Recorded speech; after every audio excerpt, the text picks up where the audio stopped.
Sadhguru Nath Maharaj Ki Jai, and welcome to Jagadambe Reads the Holy Books of India, Ramayana415. As you may remember, the meeting between the two brothers was very tender. Bharata greeted Lakshman and saluted Sita, speaking the words, Abhivadaye, announcing himself to them all. He met Sugriva and Jambavan and all the heroes of the Vanara army. Bharata said, Sugriva, you are also one of us. Friendship is proved by the assistance rendered, and you are our greatest friend. He then turned to Vibhishana and said, my Lord Rama was able to accomplish the impossible with your help, and we are deeply indebted to you. Shatrughna greeted his brothers, even as Bharata did, and Rama went to the presence of his mother. He fell at her feet, and clasping them in his hands, he placed his head over them. His tears washed her feet. After saluting Sumitra and Keki, Rama went to Vashishta, his guru, and prostrated before him. All the men of Ayodhya stood watching Rama with Sita and Lakshman. They were so thrilled that Rama had come back to them, they could not speak for joy. Bharata took the sandals in his hands and went to Rama. He placed Rama's feet in them and said, O king, these sandals have been guarded by me for your sake, and now I return them to you, and with them your kingdom. I feel that I have not lived in vain since my desire has been fulfilled. Please, look into the treasury, the granary, the army, and the city. By your grace and blessings, I have increased them tenfold. Those around were thrilled to see so much devotion, and Rama, taking Bharata and the others with him, entered the Pushpaka and went to the ashram of Bharata. He turned his eyes on the Vimana and said, I wish that you go back to Kubera, who once owned you. I grant you leave to go.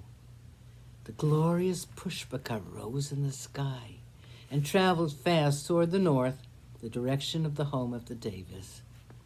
Rama saluted his guru, even as Indra, his guru, Brihaspati, and he sat near him. Bharata came to his presence and said, my mother's name does not bear a taint any longer. This kingdom has been left by you in my charge, and I give it back to you. I have guarded it carefully. It was a great burden which I had been asked to bear. I am unable to do it. My trying to rule when you should have is like a donkey trying to walk like a horse, or like a crow trying to imitate the gait of the swan. Please allow us to perform your coronation. Let the world see you glow like the noonday sun. Rule the earth as long as the sun and moon move in their orbits, so long as there are people living in this world. Rama accepted the plea of Bharata and agreed to rule the kingdom. Shatrughna and Bharata had made arrangements for the matted locks of Rama to be removed, and those of Lakshman. They got rid of their own tangled locks, too, and they all bathed in the sacred river. They wore silks and ornaments and smeared sandal paste on their long, beautiful arms. Sita was dressed with loving hands by the mothers of the princes. Kaushalya, in her affection for Rama, dressed the hair of the wives of the Vanaras. Sumantra brought the chariot and placed it near the entrance to the ashram. Rama ascended the chariot. The Vanara army, led by Sugriva and Hanuman, accompanied the army from Ayodhya.